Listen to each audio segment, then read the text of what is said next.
नमस्कार, मैं प्रोफेसर रामबख्श, भारतीय भाषा केंद्र, जवाहरलाल नेहरू विश्वविद्यालय, नई दिल्ली। आज हम मध्यकालीन काव्य 2 में भक्तिकालीन काव्य इस प्रश्न पत्र के अंतर्गत सूरदास, काव्य भाषा और काव्य रूप इस इकाई पर चर्चा करेंगे। इस इकाई के अध्ययन के उपरांत आप सूरदास की काव्य भाषा की सृजनात्मकता समझ सकेंगे, सूर की रचनाओं के काव्य रूप से परिचित हो सकेंगे, सूर के काव्य में प्रयुक्त छंदों, अलंकारों और मुहावरों की जानकारी प्राप्त कर सकेंगे, भ्रमर गीत सार के काव्य रूप और भाषिक सौंदर्य का महत्व समझ सकेंगे और सूर के काव्य रूप और काव्य भाषा की विशिष्टता का विवेचन कर सकेंगे। रचना का जो सबसे प्राथमिक पक्ष है, पहला पक्ष है, वो उस सृजनात्मक भाषा का पक्ष जो है भाषा है। समर्थ भाषा की अभिव्यक्ति से कोई भी काव्य या रचना कालजयी बन सकती है, या कह सकते हैं कि जो कालजयी रचना होती है उसकी भाषा बहुत समर्थ होती है। यदि किसी की भाषा कमजोर है तो कैसा भी काव्य, कैसा भी कथ्य लिखा गया हो, वो उतना प्रभावशाली नहीं रहता। सूरदास की भी जो सबल पक्ष है वो कथ्य के अलावा उनकी भाषा, भावों के अनुकूल काव्य रूप और काव्य भाषा का जो चुनाव है, ये सूर के काव्य का वैशिष्ट है। ब्रज भाषा में भाषा के अंदर ही संगीतात्मकता निहित है, गीतात्मकता निहित है, सृजनात्मकता निहित है। इनको मिला करके अपनी रचनाओं में सूरदास ने इनको समन्वित कर दिया और इसीलिए इनकी भाषा में प्रभावशीलता और गीतात्मकता। सूरदास ने कबीर की भांति संस्कृत की श्रेष्ठता को नकारा नहीं। उन्होंने इस पर नहीं कहा कि संस्कृत कूप जल है, और न ही लोक भाषा को यथावत स्वीकार किया, जैसी भाषा ही उसको स्वीकार नहीं किया। उन्होंने दोनों के बीच का रास्ता अपनाया और एक तरह से कहना चाहिए संस्कृत निष्ठ भाषा भी काम में ली और लोक भाषाओं का भी उन्होंने प्रयोग किया। इसलिए हम सूर की रचनाओं का जो काव्य रूप और काव्य भाषा का विश्लेषण करके देखेंगे कि इन्होंने किस तरह की भाषा का प्रयोग किया। काव्य रूप की दृष्टि से सूरदास का जो चयन है वो बड़ा महत्वपूर्ण है। किस रूप में सूरदास कविता लिखते हैं, सिर्फ ये नहीं है कि उनकी अभिव्यंजना कौशल क्या है, वरन किस ढांचे में अपनी बात कहते हैं। और इस अर्थ में अगर हम देखें तो सूरदास ने जो महाकाव्य और मुक्तक, ये जो भेद था, गीतात्मक जो रचनाओं के बीच में भेद था, उस भेद को उन्होंने कहीं ना कहीं तोड़ने की कोशिश की। सूरदास की तीनों रचनाओं के माध्यम से हम जानने की कोशिश करेंगे कि उनका काव्य रूप कैसा है और उस काव्य रूप का इन्होंने कैसे विस्तार किया। 3 उनकी प्रामाणिक रचनाएं मानी जाती है माने इसका एक ये भी अर्थ है कि संभव है कि इसमें से साहित्य लहरी ना हो, या सारावली का कुछ हिस्सा प्रक्षिप्त हो, या सूर सागर का कुछ हिस्सा न मिलता हो। सूर सागर तो बहुत ही महत्वपूर्ण है, उनकी कीर्ति का जो अक्षय भंडार है वो सूर सागर है। तो 3 किताबें उनकी प्रामाणिक मानी जाती है, सूर सागर, सूर सारावली और साहित्य लहरी। सूर सागर सबसे महत्वपूर्ण रचना है इन तीनों में से, और इसलिए काव्य रूप का जो सृजन किया उन्होंने, उसमें अभिव्यक्ति के 2 पक्ष होते हैं। काव्य रूप को देखो, एक तो उसका बाह्य पक्ष होता है कि ये प्रबंध है कि मुक्तक है कि गीत रचना है, क्या है, जिसमें उसकी संरचना और शैली मुख्य है। और दूसरा होता है उसका आंतरिक तत्व, जिसमें लय है, छंद है, बिंब है, प्रतीक है, ये है। और काव्य रूप कविता की अनुभूति और अभिव्यक्ति के समन्वय से निर्मित होता। सृजनशील कवि काव्य शास्त्र के बंधे बंधाए मानदंडों से मुक्त होकर अपनी काव्यानुभूति के अनुकूल अभिव्यक्ति के नए प्रयोग करता। हर महान कवि काव्य संवेदना के साथ साथ काव्य रूप का भी विस्तार करता। ये जो रूप की अवधारणा है ये बड़ी महत्वपूर्ण है और बहुत मुश्किल से होती। सबसे अंत में जो परिवर्तन होता है वो रूप में होता। तो सूरदास के जो सूर सागर है वो अपने में इसकी जो रचना है उसमें एक खास तरह का महाकाव्यात्मकता की विशेषताएं उन्होंने बताने की कोशिश की। बहुत सारे आलोचक ये मानते हैं कि ये सूर सागर भी महाकाव्य, हालांकि भारतीय काव्य शास्त्र में महाकाव्यों की एक परंपरा है। वाल्मीकि का रामायण से लगाकर आधुनिक में कामायनी तक एक लंबी परंपरा, जिसको महाकाव्य के अंतर्गत मानते हैं। प्राचीन महाकाव्यों की विशेषताएं बता रखी, धीरोदात्त नायक होएगा, इतने खंड होंगे, इतने ये पात्र होंगे, एक रस होएगा, ये सब चीजें उसके अंदर होती, और जिसके अंदर वो आती है तो महाकाव्य। तो बहुत सारे आलोचकों का ये मत है कि सूर सागर भी महाकाव्यात्मकता की श्रेणी में आती है, क्योंकि वे जीवन के सामूहिक भाव और अनुभूतियों का चित्रण करता है और उनको मान्य रखता है। काव्य शास्त्र की मान्यताओं को भी ये संपूर्णता में पूरा करता है। सूर सागर के महाकाव्य होने के बारे में अलग अलग आलोचकों का अलग अलग विचार है, वो अपनी बातें कहते हैं। अगर नायक की दृष्टि से उसे एक नायक होता तो सूर सागर में नायक कौन है? तो सूर सागर में नायक कृष्ण है। उनके व्यक्तित्व में ईश्वर और मानव दोनों का अद्वैत भाव, कभी वो ईश्वर हो जाते हैं और कभी वो मानव हो जाते हैं, और ये पता नहीं चलता कि कब चलते चलते उनका ईश्वर के भीतर उनका मानवीय रूप आ जाता है, और मानवीय रूप का अतिक्रमण करते हुए कब वो ईश्वर रूप में आ जाता है। अगर रस देखें तो अंगी रस श्रृंगार है और बीज भाव प्रेम है, प्रकृति का मनोहर चित्रण है, शैली की दृष्टि से गीतात्मकता है, और इसलिए लोकगीत और शास्त्रीय संगीत की राग रागनियों का एकदम विन्यस्त मिला जुला करके उसमें वर्णन किया। और इसीलिए सूरदास के जो आलोचक है, चाहे हजारी प्रसाद द्विवेदी हो या वज्रेश वर्मा हो, वो एक कृष्ण चरित्र का महाकाव्य इसको सूर सागर को कहते हैं। हालांकि कुछ लोग कहते हैं राम का महाकाव्य रामचरितमानस है, राम जीवन पर लिखा, तो कृष्ण का इन्होंने लिखा। अब दिक्कत इसमें यह आती है कि जो सूर सागर है वो मुक्तक रचनाओं का संग्रह, हर पद अपने में पूर्ण। मुक्तक की विशेषता ये होती है कि जो पद जो छंद एक आया वो एक छंद अपने में पूर्ण है, उसको दूसरे छंद से कोई अर्थ मतलब नहीं। लेकिन अगर आप महाकाव्य में देखें, जब कथा का वर्णन कवि करता है तो एक का दूसरे से संबंध होता है, पहले एक बात कह चुके होते हैं, उसी के क्रम से आगे बात कहते हैं। इसमें एक प्रवाह होता है, एक विकास होता है, इसमें आवश्यक नहीं। इसलिए क्या है कि पुनरुक्ति नहीं होती। जो बात आपने बाल कांड में कह दी वो बाद में बाल कांड में कह दी, बस खत्म, बाल जीवन का वर्णन वहां हो गया, अब जो कुछ होएगा आगे होगा। लेकिन सूर सागर में ऐसा नहीं, एक भाव का उन्होंने चित्रण किया, थोड़ी देर बाद हो सकता है कि उसी एक भाव को 50 छंदों में या 50 पदों में सूरदास कह देते हो, और हर बार लगता है कि इसमें कुछ नयापन है, और हर बार लगता है आपको कि इसमें वो पुरानी बातें हैं जो पहले कह चुके हैं, वही बातें फिर कह रहे हैं। लेकिन फिर भी वो बोझिल नहीं लगती, पुनरावृत्ति नहीं लगती। क्यों? ये सूरदास की कला की विशेषता, एक छंद से, एक पद से दूसरे पद में समानता होते हुए भी सूरदास उसमें जरा सा कोई नवीनता पैदा कर देते हैं। इसलिए अगर आप एक एक छंद को, एक एक पद को सूरदास के देखें तो वो अपने में पूर्ण होने के कारण मुक्तक है। लेकिन इस मुक्तक में पूरे अगर सूर सागर को देखोगे तो इसमें एक कथा चलती है, और उस कथा का विकास होता है। वो कथा बहुत छोटी, कृष्ण बचपन में गोकुल में रहते थे ब्रज में, और वो अपने बाल लीलाएं, बाल क्रीड़ाएं करते थे, और सूरदास ने उनकी बाल लीलाओं का वर्णन किया। फिर थोड़ी देर बाद कृष्ण बड़े हो गए, बड़े होने पर उनको राधा मिली, तो राधा कौन, तुम कहाँ की हो, ब्रजभानु कुमारी है, ये सब परिचय होता है। फिर उनका किशोर अवस्था का प्रेम होता है, और फिर युवावस्था का प्रेम होता है, फिर उसका वर्णन करने जाते हैं। और उसके बाद कृष्ण जो है कंस का वध करने के लिए मथुरा चले जाते हैं, और फिर गोपियाँ दुखी होती, इनके दुख को दूर करने के लिए फिर इनको उद्धव को भेजते हैं। कथा है, ऐसा नहीं कि कथा नहीं, लेकिन ये कथा महत्वपूर्ण नहीं है। महत्वपूर्ण है कि जिस जगह जो पद आया, जो छंद आया, उस छंद का ही उन्होंने वर्णन किया। इसलिए सूरदास ने कथा का ध्यान नहीं रखा। अब आप इसको मुक्तक कहेंगे या महाकाव्य कहेंगे, ये एक प्रश्न काव्य शास्त्रियों के सामने सूरदास ने रख दिया। इसलिए जो बड़े कवि होते हैं, महान कवि जो होते हैं, वो आपकी परिभाषाओं को छोटा साबित कर देते हैं, अपर्याप्त साबित कर देते हैं। तो सूरदास ने इस अर्थ में इनके जो आपका जो काव्य शास्त्रीय उदाहरण है कि मुक्तक और प्रबंध दोनों का जो भेद है वो यहाँ मिट जाता। हम कबीर को कह सकते हैं कि कबीर जो है मुक्तक कबीर, उन्होंने सारे मुक्तक लिखे। लेकिन आप यही बात सूरदास के बारे में नहीं कह सकते। तुलसीदास ने प्रबंध लिखा, दिखाई देता, मुक्तक की जो किताब लिखी वो अलग से लिखी। तो ये एक गुण, ये एक विशेषता सूरदास में है कि आपको उस शास्त्रीय तरीके से न तो इसे मुक्तक कह सकते हो और न इसे प्रबंध कह सकते हो। ये प्रबंधात्मक मुक्तक है, ऐसा करके कुछ आलोचकों ने शास्त्र का विस्तार के उसको समेटने की कोशिश की। हालांकि जिस तरह के का रूप विधान सूर सागर का है उसे बताना मुश्किल है। इसी तरह जो सूर सारावली है, इसमें कुल मिलाकर के 1107 युग्म है, और अंतिम पंक्तियां इसकी बड़ी महत्वपूर्ण है। इन पंक्तियों में सूर के दीक्षा काल, कवि कर्म, लीला गान, तत्वगान, फल श्रुति का संकेत है।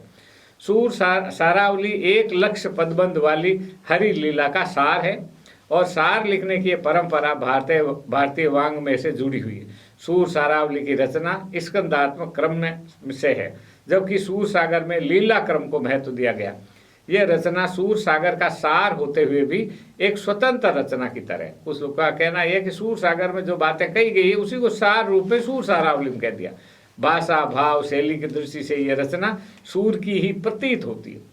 हालांकि यह रचना आचार्य वल्लभ के पुरुषोत्तम महस्तर नाम की रचना पद्धति की तरह है और इसी से प्रेरित होकर कहते हैं कि यह रचना रूपायित हुई। कुछ लोगों का यह भी कहना है कि सूर सागर सारावली जो है वो सूर के किसी शिष्य ने सार तत्व उसका करके वो सूर की तरह की भाषा में लिख दिया। लेकिन ये माना जाता है कि भाई जब कहा जाता है कि सूर की है तो हमारे पास मानने का और कोई आधार नहीं है कि सूर की नहीं। इसी तरह जो साहित्य लहरी है उनकी, वो जो एक दृष्टिकूट मुक्तक पदों के लिए प्रसिद्ध है और वो दृष्टिकूट बड़े जटिल है, आसानी से किसी को समझ नहीं आते। प्रसिद्ध है कि इन पदों में चमत्कारिकता और दूरता बहुत अधिक है। भक्त कवियों ने भक्ति भाव के लिए साधारण गेय शैली अपनाई और रहस्यात्मक भावों के लिए दृष्टिकूट शैली को अपनाया। ये जो रहस्यात्मक भाव है, ईश्वर से मिलना है, बहुत ही रहस्यमय, क्या सही है क्या झूठ है पता ही नहीं चलता। इसलिए दृष्टिकूटों की जो शैली है, ये शैली सिद्धों, नाथों और बाद में कबीर में उलट बांसी से होते हुए विकसित होते हुए सूर तक आई।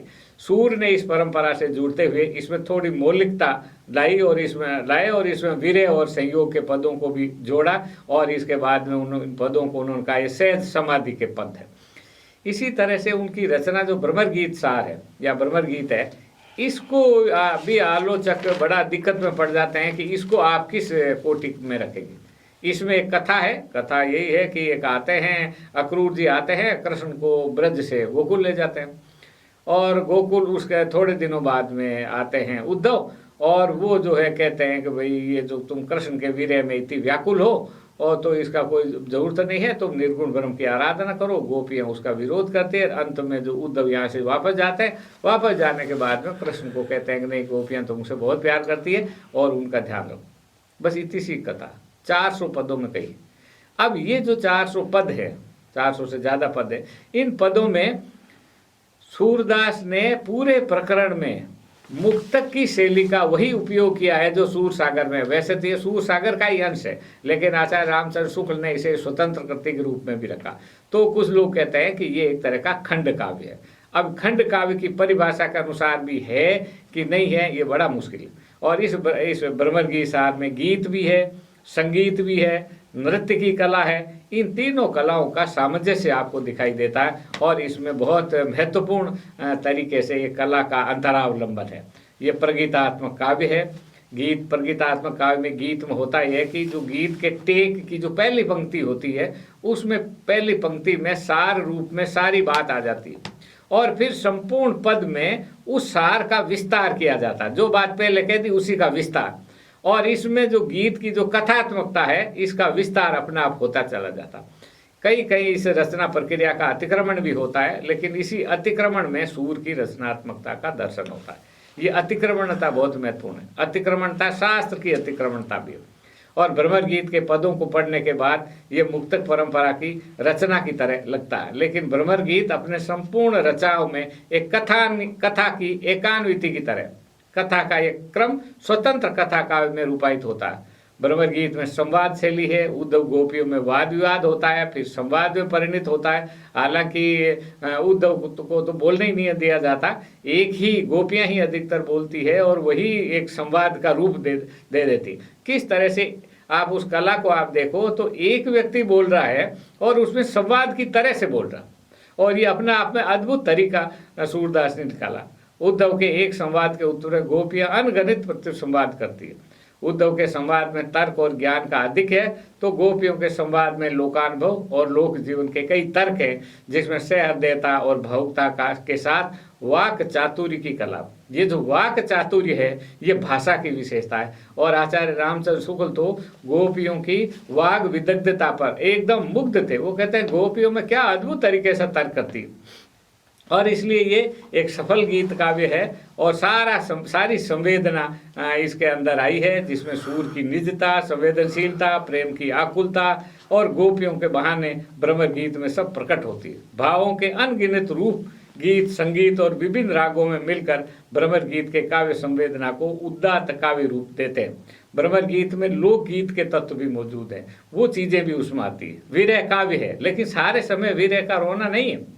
विरह काव्य होते हुए भी वो कृष्ण से प्रेम जो महसूस करती है हृदय में, उस प्रेम की अभिव्यक्ति करती है। और इसलिए विरह जो उनके जीवन का स्थायी भाव है, उसमें वे किसी का हस्तक्षेप स्वीकार नहीं करती, फिर वे चाहे कृष्ण हो या उनके द्वारा भेजे गए उद्धव। भ्रमर गीत में भ्रमक प्रतीक के रूप में आता है, जो प्रतीक कभी कृष्ण का बन जाता है, कभी भ्रमर का बन जाता है, और कभी किसी प्रेमी का बन जाता है, कभी किसी और व्यक्ति का बन जाता है।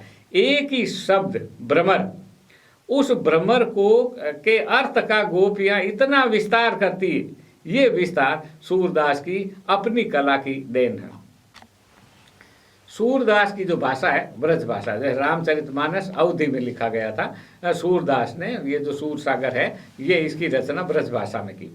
और इसका जो सबल पक्ष है रचनाकार का, सबल पक्ष जो है वो भाषा है। रचनाकार भावों के अनुकूल भाषा का सृजन करता है, और भाषा में भी लोक और शास्त्र का समन्वय सूरदास ने किया। शास्त्रीय चीजें भी आती है सूर में, और लोक की चीजें आती है, चाहे गोपियों का उद्धव पर किया गया व्यंग हो, या यशोदा और कृष्ण के बीच का प्रेम हो, या खीज का वर्णन हो, ये भाषा अपने सहज रूप में अभिव्यक्त होती है। लोक भाषा से निकटता में सूर के काव्यगत दुरूहता को मुक्त रखा, मुश्किल नहीं, बहुत आराम से समझ में आता। इतना ही नहीं, उन्होंने ब्रज भाषा को कृष्ण कथा की गीतात्मक अभिव्यक्ति के योग्य बनाया। सुरों और रागों में तराश कर कविता को सहज लोककण तक पहुंचाया, क्योंकि सूरदास मूलतः भजनानंदी थे। उन्हें हर रोज भजन गाना होता था मंदिर में, वो मंदिर में गाया करते थे। और इसीलिए जब गाते हो तो कोई सुनता, कीर्तन सुनते थे, कीर्तन के पद होते थे, वो सुनते हैं। सुनने हैं तो आपको अगर श्रोताओं को समझ में नहीं आएगा तो आप ऐसी जटिल भाषा नहीं लिख सकते। और चूंकि आप गा रहे होते हो इसलिए संगीत भी उसके अंदर आएगा। तो वो संगीत और लोक क्योंकि आपके श्रोता जो हैं वो अपड़ आसपास के रहने वाले थे, और वो चूंकि गीत लोकगीत है, इस लोकगीत के साथ उन्होंने जो शास्त्रीय संगीत के राग रागिनियां हैं उन राग रागिनियों का भी उन्होंने इस्तेमाल किया। और ये जो ब्रज भाषा है, ये ब्रज भाषा का निर्माण किया उन्होंने।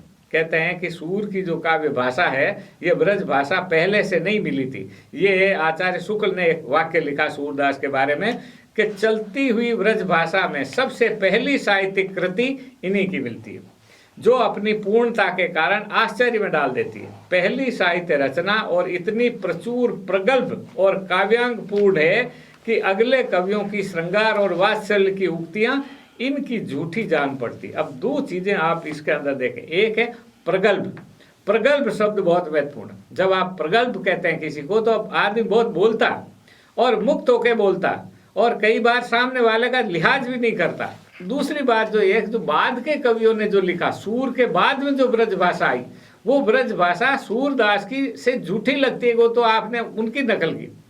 एक बात और महत्वपूर्ण है सूरदास के भाषा के संदर्भ में कि सूरदास के बाद में भारत की जो काव्य भाषा है वो काव्य भाषा ब्रज भाषा बन गई, और उसके आगे आने वाले 200 वर्षों तक जो रीतिकाल का काव्य लिखा गया था वो रीतिकाल का काव्य ब्रज भाषा का काव्य। और रीतिकाल के जो नायक है वो भी राधा और कृष्ण को सुमिरन को बहानो है। ये चाहे बहाना हो चाहे सच हो, सब ने सूरदास के नायक नायिकाओं को अपनाया। और 1, 2, 5, 10 वर्ष नहीं, 2, 4 कवि नहीं, एक पूरी 200 वर्षों की रीतिकाल की जो काव्य परंपरा है वो काव्य परंपरा सूरदास के कथ्य के आधार पर चली और सूरदास की भाषा में चली। और इसलिए उनकी जो भाषा है वो बहुत महत्वपूर्ण भाषा सूरदास के अपने क्षेत्र की भाषा थी, ब्रज प्रदेश की भाषा थी जहाँ पर सूरदास रहते थे। और उस भाषा में उन्होंने संगीता की जो संगीत से समृद्ध किया था, और संगीत का समृद्ध करने के कारण वो लोक कंठ में बस गई। और सूरदास के भजन जो है वो जनता के बीच में, जनता के मन में बस गए, और वो उसी के अनुसार गीत गाने लगे। हरबंस लाल शर्मा जो है सूर की काव्य भाषा के बारे में कहते हैं कि जो कोमलकांत पदावली, भावानुकूल शब्द चयन, सार्थक अलंकार योजना, धारावाही प्रवाह, संगीतात्मकता और सजीवता सूर की भाषा में है, उसे देखकर ही कहना पड़ता है कि सूर ने ही सर्वप्रथम ब्रज भाषा को साहित्यिक रूप दिया। भाषा ग्रामीण होती है उसका कवि विकास करता है। कवि वो बड़ा होता है जो एक भाषा को एक साहित्य के लिए समर्थ भाषा बना दे। आप उसका वर्णन कर सकते हो। वर्षों तक हमारी जो ब्रज भाषा है वो हमारी साहित्यिक भाषा रही, और बाद में जब ब्रज भाषा को हटा करके खड़ी बोली जब कविता की भाषा बनने लगी, तब खड़ी बोली के समर्थक लोगों को बहुत संघर्ष करना पड़ा, क्योंकि उस भाषा में तो सब चीज़ें थी, आप उनको कैसे हटाओगे। इसलिए उन्होंने जो वर्णन किया, वो पूरे वर्णन का जो सौंदर्य है वो आपको इसमें दिखाई देता। पूरा ब्रज प्रदेश, ब्रज का जो जीवन उस जमाने का था, चाहे वो किसानों का जीवन हो, चाहे ग्वालों का जीवन हो, बच्चों का आपसी रिश्ता हो, किशोर अवस्था का जो आपसी प्रेम व्यापार हो, वो उस प्रेम व्यापार का इत चितवत उद्धार चलावत यही सिखावत मैया।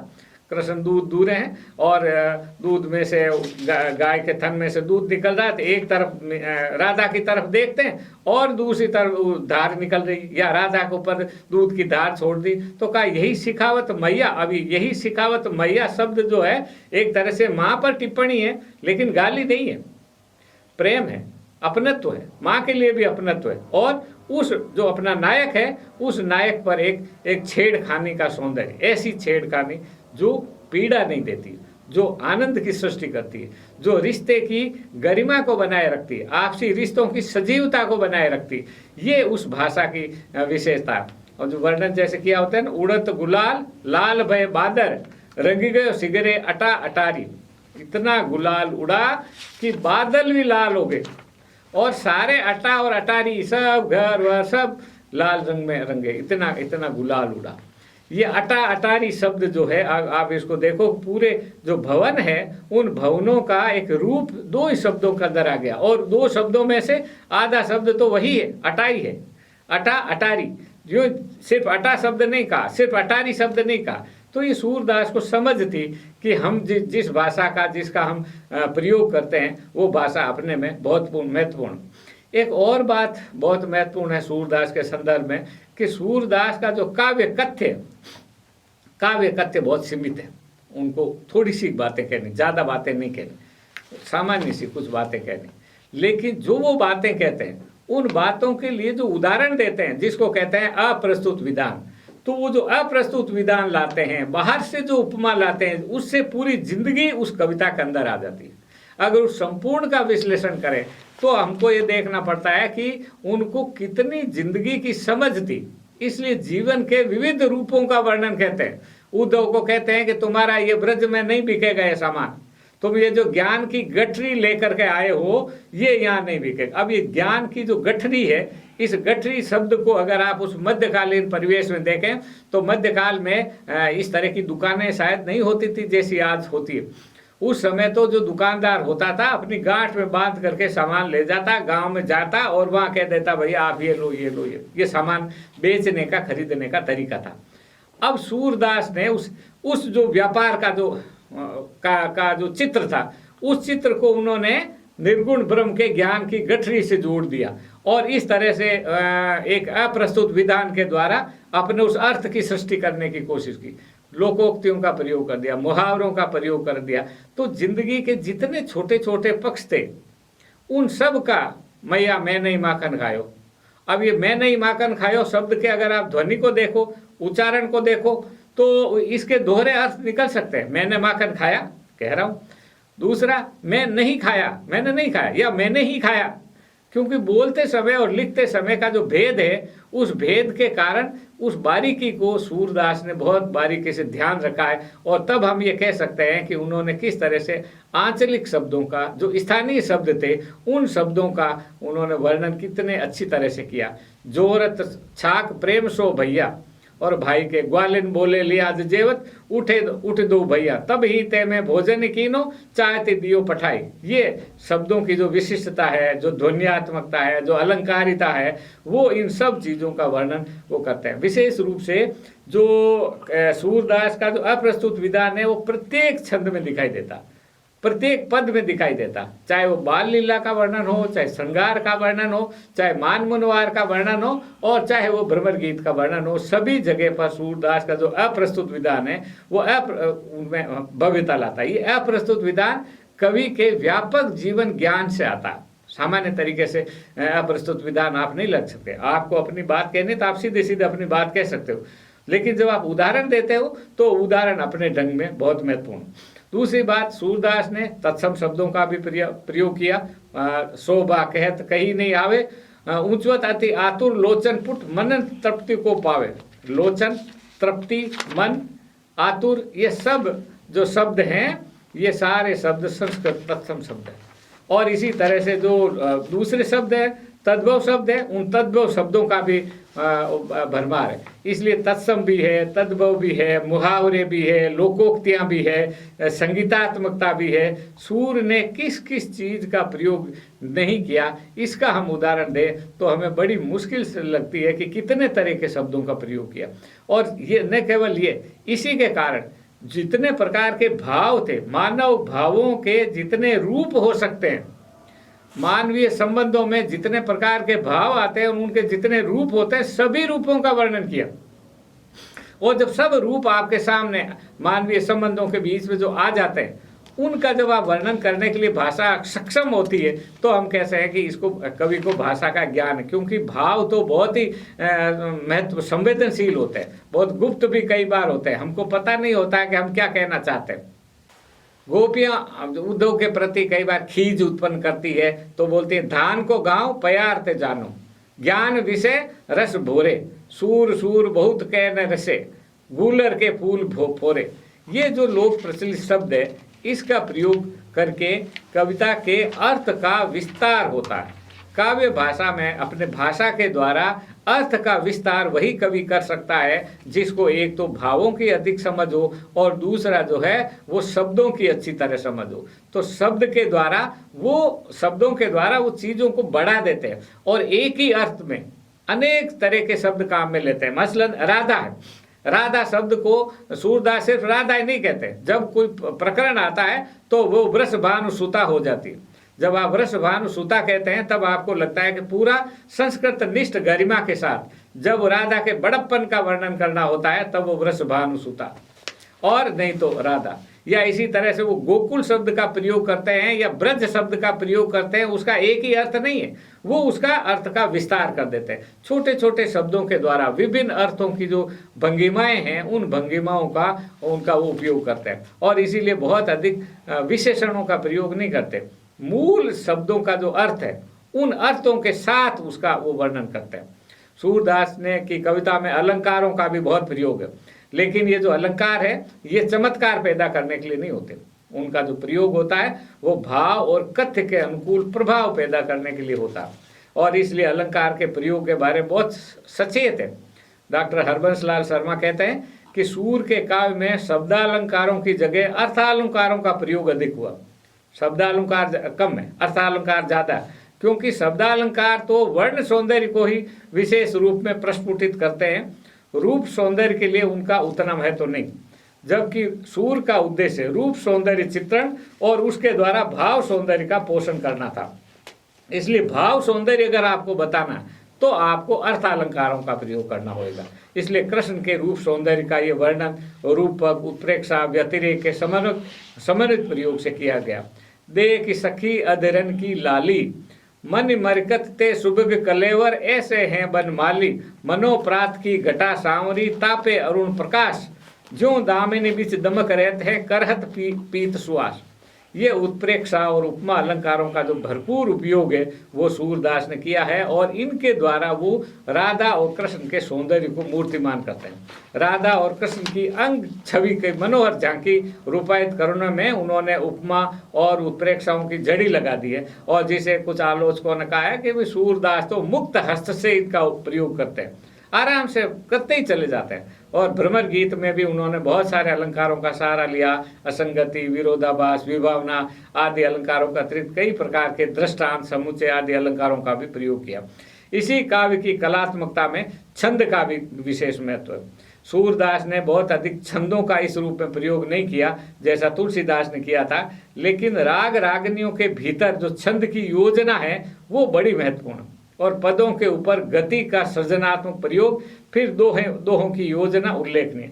दोहा, रोला और चौपाई का प्रयोग भी सूर सागर में है। इसके अलावा सूर सागर ने जिन छंदों का अधिक प्रयोग किया है उनमें सार, सरसी, लवनी, समान, सवैया आदि प्रमुख है। छंद की पारंपरिक योजना के साथ नए छंदों का प्रयोग भी सूर के काव्य में मौजूद है। हालांकि वो छंद और अलंकार में ज़्यादा नहीं सूरदास की रुचि रहती है। सूरदास अपने वर्णन में ज़्यादा रस लेते हैं और कथ्य के वर्णन में लेते हैं, और कथ्य के वर्णन के साथ जो चीज़ें अपने आप चली जाती है, स्वाभाविक और लोकधर्मी रूप से जो चीज़ें आ जाती है उसका उपयोग करते हैं, और इसीलिए वो लोकोक्तियों और मुहावरों का बहुत प्रयोग करते हैं। और ग्राम्य जीवन से जुड़ी हुई जो लोकोक्तियां हैं, वो लोकोक्तियां आपको भ्रमर गीत के व्यंग में दिखाई देती है। जब गोपियां उद्धव पर व्यंग करती है तो एक से एक उपमा, एक से एक उनके सामने वो लोक आते हैं। जैसे उन्होंने कहा, ये मथुरा काजर की कोठरी जे आवे ते कारे, तुम कारे सुपल कारे कारे मधु भंवारे। ये मथुरा काजल की कोठरी। अब ये लोकोक्ति ये नहीं है कि मथुरा काजल की कोठरी, लोकोक्ति सिर्फ इतनी है कि काजल की कोठरी। काजल की कोठरी में जो जाएगा वो काला होकर के बाहर आएगा, उस पर काजल लगी जाएगा, उस पर आरोप लगी जाएंगे। वो कहीं ना कहीं उसका वो माना आप जीवन किस जगह का जीते हो, उस जगह का आपके ऊपर प्रभाव पड़ जाता है। काजल की कोठरी में अगर आप रहोगे तो आप सफ़ेद नहीं रह सकते, काजल से या कालेपन से आप अपने आप को नहीं बचा सकते। इसलिए उन्होंने ये पंक्ति का उपयोग लिया कि तुम लोगों की जो कमी है वो इसलिए आप वही रहते हो, आप अपने आप को रोक नहीं सकते। इसी तरह गोपियां उद्धव को कहती है कि अब क्या करें, तुम्हारे बारे में क्या बताएं। ये रंग महत्वपूर्ण नहीं है कि काला रंग, क्योंकि सूरदास श्याम रंग को पसंद नहीं करते, ऐसा नहीं है। सूरदास श्याम रंग को, श्याम तो स्वयं कृष्ण है और कृष्ण का तो रंग है इतना सुंदर, उनकी तारीफ करते हैं वो। लेकिन जब आप काला कहते हो तो वो श्याम नहीं है, क्योंकि काला एक मन के कपटपूर्ण प्रवृत्ति का सूचक है, आपके मन की बुराई का सूचक है। और उस बुराई के अर्थ वो देते हैं कि अक्रूर ने भी हमारे साथ बुराई की, क्योंकि वो कृष्ण को लेने, जब कृष्ण को मारने के लिए कृष्ण को जाना पड़ता है मथुरा, तब लेने के लिए अक्रूर जी आते हैं, और अक्रूर का रंग भी ऐसा। और फिर जो है वो उद्धव आते हैं कि मूल तो अक्रूर ले गए, ब्याज निबेरे तो उद्धव, ब्याज निपटाने के लिए आ गए। अब आप ये देखिए कि मूल क्या है, यहाँ पर मूल कृष्ण है, तो मूलधन ब्याज, ब्याज क्या, कृष्ण की स्मृति, और इस स्मृति को लेने के लिए कौन आए, ये उद्धव आए। तो ये एक तरह का एकदम गणितीय मामला है। ब्याज और मूलधन के बीच का जो रिश्ता है ये व्यापारिक गतिविधि है, इसका भावनात्मक प्रेम और दर्शन से कोई रिश्ता नहीं। लेकिन सूरदास ने इनका भी उपयोग कर लिया। ये होता है कि कोई कवि किस तरह से दूसरे प्रकरणों के जो अनुभव होते हैं उन प्रकरणों को अपने कविता में कैसे लाते हैं। या जैसे अपना दूध छाड़ को पीवे, खार को पानी। अपने पास जो दूध है उसको छोड़ करके खारे कुएं का पानी कोई क्यों पिएगा। अब यहाँ पर एक और चीज़ है कि कुएं में, सभी कुओं में पानी मीठा नहीं होता, कुछ कुएं ऐसे होते हैं जिनका पानी खारा होता। और उस जमाने में, सूरदास के जमाने में तो कुएं हुआ करते थे, और जब पता चल जाता कि इस कुएं का पानी खारा है तो उसको कोई भी नहीं पीता। हालांकि कुआं रहता था लेकिन उसका पानी कोई नहीं पीता था, मीठे कुएं का पानी पीते थे। लेकिन इन्होंने कहा कि दूध की तुलना में तो पानी एक तो वैसे ही कमजोर, और फिर उसके बाद में खारा पानी वो और भी खराब, तो कोई क्यों पिएगा। जिसमें भी सामान्य ज्ञान है, जिसको भी जिंदगी की समझ है, वो ये नहीं करेगा। ये तो तर्क दिया, और सिद्ध क्या करना चाहते हैं कि हम जो सगुण भक्ति वाली जो गोपियां हैं वो निर्गुण भक्ति को क्यों अपनाओ। ये होती है कि ये सूरदास ने किस तरह से इन लोक अनुभव की जो चीज़ें हैं उनको अपनी कविता में जोड़ा। इसी तरह जो वाक चातुर्य है गोपियों का और सूरदास का, इस वाक चातुर्य में हास्य को भी मिला दिया।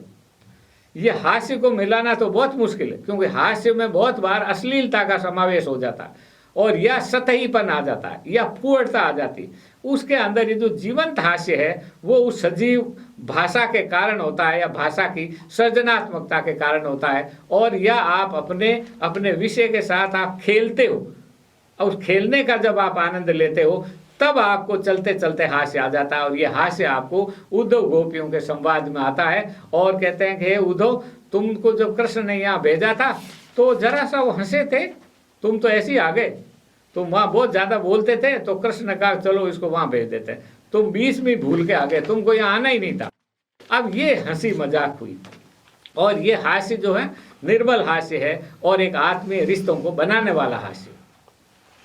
इस तरह सूरदास की जो भाषा और उनका जो काव्य रूप है, उनके काव्य कथ्य से बहुत गहरे रूप में जुड़ा हुआ है, और उसी के माध्यम से हम सूर की कला और उनकी जो भाषा है उसकी सृजनात्मकता को समझ सकते हैं।